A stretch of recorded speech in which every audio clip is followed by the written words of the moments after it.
안녕하세요. 여드름 한의사 해유라니 연홍대점 원장 정주영입니다. 여러분 체질이라는 단어를 참 많이 들어보셨죠? 말 그대로 참 많이 사용하기도 하고요. 보통 나는 더위를 많이 타는 체질이야, 나는 살이 잘 찌는 체질이야 부터 해서 이런 음식은 내 체질하고 좀 안 맞아, 무언가 내 몸에 타고난 이 성질을 의미하는 것부터 해서 내 체질상 화를 잘 못 참아 같이 이를테면 성격과 취향 이런 것들을 의미하는 데까지 이 체질이라는 단어는 참 많이 쓰입니다. 저도 여기서 이제 피부, 특히 여드름 관련해서 환자분들을 많이 뵙게 되면서 꼭 한 번씩 이제 듣게 되는 단어가 바로 이 체질입니다. 보통은 타고난 이 여드름 피부 혹은 타고난 열이 많은 타입 이런 식으로의 표현을 위해서 체질이라는 단어를 많이 사용하시더라고요. 저도 물론 실생활에서도 제 몸에 대한 어떤 이야기를 할 때 체질이라는 표현을 많이 하곤 합니다. 다만 저는 환자분들에게 여드름 치료와 관련한 상담을 하면서 유전성이라든지 어떤 선천적으로 여드름이 잘 나기 쉬운 피부와 그렇지 않은 피부가 있음을 설명드리고는 하지만 소위 말하는 정말 한의학적인 체질이 있죠. 이를테면 사상 체질이라고 하는 이재만 선생님께서 창안하신 모든 사람들을 사상 4가지의 모습과 성향을 가진 체질로 구분해서 이 치료에 활용하는 이런 부분들을 강하게 적용해서 이제 치료에 말 그대로 적용하지는 않습니다.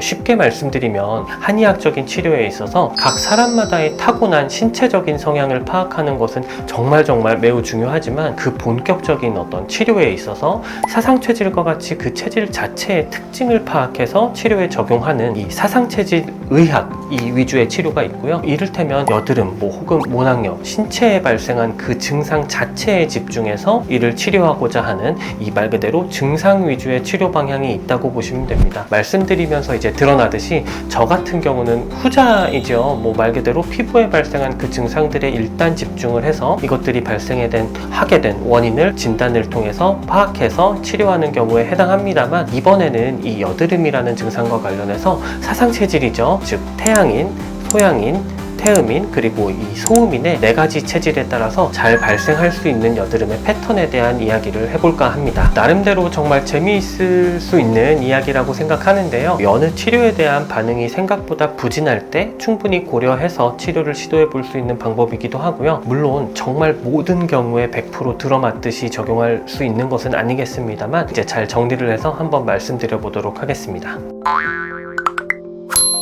여드름 한의사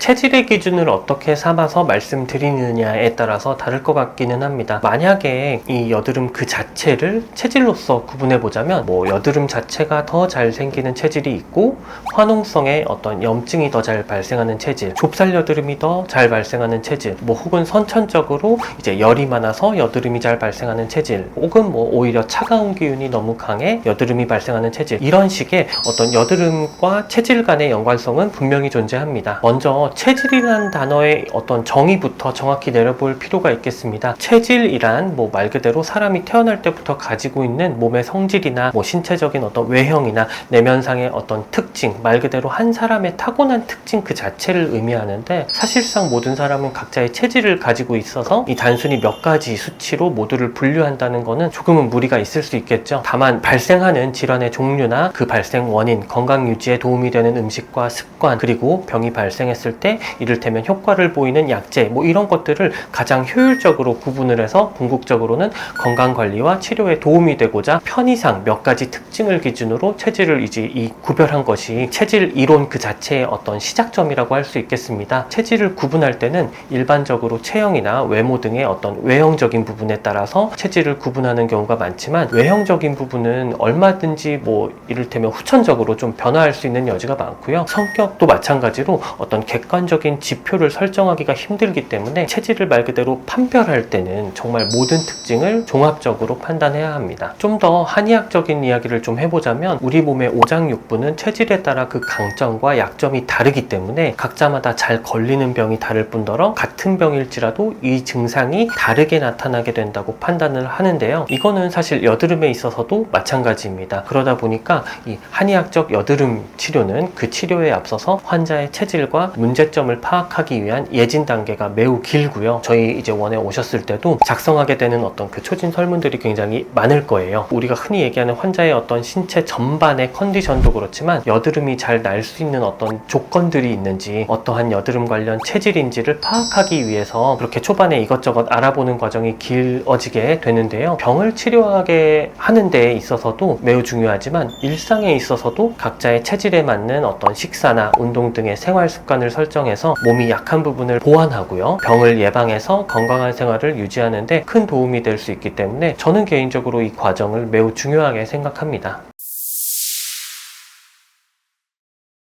현재 우리의 가장 잘 알려진 체질 이론은 이제 조선시대의 인물인 동무 이재마 선생님의 어떤 사상의학이죠. 그 저서인 동의수세보원에 보면 사람은 오장육부의 허와 실, 그러니까 튼튼하고 조금은 취약한 부분이 각기 다른 태양인, 소양인, 태음인, 소음인 이 네 가지 체질로 구분된다고 했습니다. 이 사상 체질을 기준으로 발생하는 여드름의 경우에 대해서 한번 말씀드려 보도록 하겠습니다. 여드름한 이사. 먼저 태양인부터 이제 시작을 해볼 텐데요. 태양인은 사상 체질에 이 관심이 조금이라도 있으셨다면 한 번쯤 들어보셨을 거예요. 그 수가 말 그대로 많지 않아서 이제 쉽게 만나기 어려운 체질이라고 보시면 됩니다. 이 외형적으로는요, 머리가 매우 크고 목덜미 역시 매우 굵고요. 상체 발달 지수가 매우 높다라고 보시면 되세요. 그 반면에 허리와 하체는 상대적으로 매우 약해서 서 있거나 걷는 것을 좀 힘들어하고요. 기대거나 눕는 거를 좋아한다고 하고요. 사교적이고 활발하고 진취적이고 자존심이 매우 강하기 때문에 남성적인 어떤 성향이 강하고요. 과감한 장점이 있지만 그로 인해서 말 그대로 조금은 독선적이고 공격적이라는 단점이 있다고 말을 하고 있습니다. 태양인은 다른 체질에 비해서 피부가 대체로 좀 건조하기 때문에 피부 각질층에 균열이 잘 발생하고요. 소양증이죠. 간지러움이나 여드름이 생기기 쉽습니다. 피부에 열이 많이 발생해서 얼굴이 잘 붉어지기도 하고요. 간의 기능이 선천적으로 약하기 때문에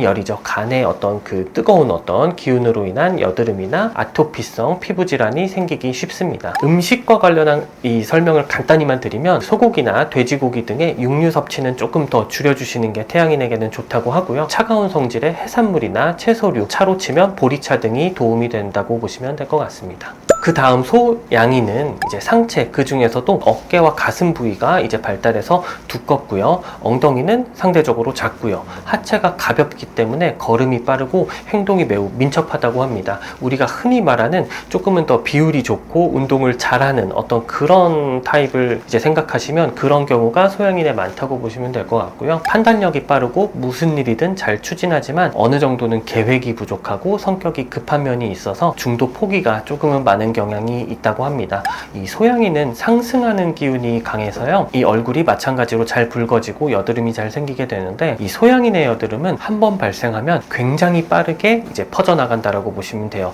다만 치료가 진행되면 그에 대한 어떤 반응, 호전 속도도 매우 빠른 편이라고 보시면 됩니다. 열이 많아서 생기는 여드름이기 때문에 주로 볼에 잘 발생하고요. 염증이 조금 더 성한 화농성 여드름이 그 비율이 높게 발생한다고 보시면 됩니다. 소양인 여성의 경우는 비뇨 생식 기능이 약하기 때문에 생리 관련 통증이나 불순이 잘 발생하고요. 턱 주변에 단단한 구진성의 여드름이 발생하는 경우가 많습니다. 변비도 잘 생기기 때문에 장독이라고 하죠. 장독이나 폐비열독으로 인해서 여드름이 생기기도 하는데 열로 인한 경우가 대부분이어서 차가운 어떤 팩으로 효과를 볼 수 있는 체질이기도 합니다. 닭고기와 같이 열이 많은 음식과 매운 음식을 줄여주셔야 되고요. 변비에 도움이 될 수 있는 섬유질이 좀 다량 함유된 채소와 어떤 해산물 섭취를 늘려 위해주는 부담을 최소화해주는 것이 좋습니다. 태양인하고 조금 비슷하지만 약간은 좀 다른 느낌을 생각하시면 되는데 마찬가지로 급한 성격으로 인해서 여드름을 손으로 긁거나 뜯어서 흉터를 심하게 남기는 경우가 조금은 더 많다라고 저희들끼리는 얘기를 합니다. 어떤 체질 관련한 질문을 이를테면 조금은 전문적인 한의사분들이나 이렇게 좀 여쭤보셨다라고 하면은 태음인이라는 어떤 진단을 받으셨던 경우가 가장 많을 것 같아요. 이제 태음인은 한국에 가장 많이 존재하는 유형이거든요. 골격이 굵고요. 비대한 사람이 많은 게 특징인 체질이라고 보시면 됩니다. 얼굴은 널찍하나 이제 목과 어깨 부위가 좀 좁고 가늘고요. 허리는 굵어집니다. 보수적인 성향으로 이제 겁이 좀 많다라고 얘기를 하고요. 변화를 싫어하지 하지만 꾸준한 노력과 인내로 상대의 신뢰를 얻어내는 부지런한 소 같은 체질이라고 합니다. 간의 기운이 매우 성하기 때문에 이로 인해서 열이 발생하고요. 상대적으로 폐는 약하기 때문에 간염 등의 간 질환이나 천식, 폐렴 등의 질환에 조금은 더 취약한 체질이라고 보시면 되고요. 대부분 편식하지 않고 잘 먹는 체질이라고 해요. 소화 기능도 뛰어나서 이제 탈이 잘 나지 않지만 이것이 오히려 원인이 돼서 열담이라고 하는 어떤 독소가 쌓여서 기의 순환이 잘 되지 않으면서 질환이 발생하는 경우가 많다고 합니다. 이 혈압이 상승하며 콜레스테롤 수치가 높아지는 경우가 많고요. 피부에 관련한 어떤 문제로 이어지기가 쉽기 때문에 급성 염증의 형태인 뾰루지나 화농성 여드름을 동반하기도 합니다. 이 여드름이 대부분 피부에 조금 더 깊은 층인 진피층의 안쪽에 생기는 이제 좀 더 깊은 어떤 그 부어오르는 화농성 여드름을 생각하시면 되세요. 피지와 유분도 많은 편이고요. 덩치가 큰 결절성의 어떤 여드름이 자주 발생하지만 몸이 차가운 태음인의 경우, 이제 한태음인이라고 하거든요. 피지 분비량은 많지만 환웅되지 않은 좁쌀 여드름이 다수 발생하기도 합니다. 태음인의 경우는 꾸준한 운동이라든지 이런 어떤 신체 활동을 통해서 땀을 많이 내주는 게 좋다고 하고요. 열독을 말 그대로 좀 제거해줘야 되니까요. 그리고 대변을 원활하게 볼 수 있게끔 하는 게 그 무엇보다 중요하다고 합니다. 음식 조절이 조금 더 중요한데요. 기름진 음식을 줄이고요. 과도하게 말 그대로 폭식을 하지 말고요. 수면을 취하시기 최소한 한 2시간 전에는 이제 고형물 말 그대로 어떤 씹어서 삼켜야 되는 그런 어떤 형태의 음식을 섭취하지 않는 것이 좋습니다. 갈근이나 칡이죠. 혹은 율무 같이 이 혈관을 맑게 해주는 약재를 이제 이 차로 만들어서 복용해 주시는 것도 태음인의 경우에는 굉장히 좋습니다. 마지막으로 소음인은 오히려 상체에 비해서 하체가 좀 탄탄하게 발달하고 비교적 체구가 작고 마른 편이라고 보시면 됩니다. 앞으로 조금은 수그린 형태로 걷는 경우가 많고요. 얼굴 같은 경우는 물고기형의 얼굴이라고 하거든요. 눈이 크고 동그랗기 때문에 미인상이 많다고도 하는 그런 체질입니다. 성격은 조금 내성적이고 소극적이지만 온순하고 사람을 또 가리지 않고요. 잘 어울리고 겉으로는 연약해 보이지만 내면이 강하고 치밀해서 이성적인 판단으로 행동하는 그런 경향을 보인다고 합니다. 이러한 성향은 소음인의 이 건강 상태에도 결국 대부분 영향을 주게 되는데 이 기운의 소통이 정체되는 경우가 많아서 목이나 어깨가 자주 뭉치게 되고요. 비위의 기능, 소화의 기능이 약하기 때문에 말 그대로 입이 짧고요. 편식하는 경우가 많아서 이로 인해서 소화 기능이 저하되고 실제 어떤 열이죠. 이게 아닌 허열, 속은 찬데 이제 이 얼굴 상부로만 이제 열이 뜨게 되는 어떤 허열이 얼굴 부위에 발생한다라고 얘기를 합니다. 이 소음인 여성의 경우는 얼굴에는 열이 있는 반면에 복부와 손발은 또 너무 차서 고생하는 상황이 곧잘 발생을 하는데요. 상하, 위아래의 어떤 기혈순환이 잘 되지 않는 경우가 많다고 보시면 됩니다. 이러한 체질의 여성들은 생리기능 관련한 부분이 말 그대로 좀 차갑다라고 보시면 되거든요. 그래서 생리통이 심한 경우가 많아서 이를 우선적으로 치료를 해야 어떤 여드름과 관련한 부분에서도 효과를 볼 수 있는 경우가 많고요. 소음인의 경우는 피부가 얇고 톤이 밝기 때문에 깨끗해 보이지만 고기 섭취가 적기 때문에 영양 상태가 부실해져서 피부가 쉽게 좀 건조해지고요. 주름이 상대적으로 잘 생기는 경우가 많기 때문에 균형 있는 식단과 그리고 규칙적인 어떤 식사가 매우 중요하다고 보시면 됩니다. 체질적으로 소화 기능이 약하다고 계속 말씀드리고 있는데 그렇기 때문에 기름진 음식이나 밀가루는 피하는 게 좋고요. 찬 성질의 어떤 돼지고기 역시도 조금 줄여주시는 게 좋겠습니다. 여드름한 이사 사상체질로 구분해본 여드름의 발생 경향이 생각보다 재미있으셨을지 모르겠어요. 저만 재미있게 느꼈는지 모르겠는데 아까 앞에서 언급했듯이 저 개인적으로도 모든 사람의 체질을 말 그대로 4개의 경우로만 구분하기란 참 어려운 일이고 전문적이지 않고서는 그 정확한 분류도 마찬가지로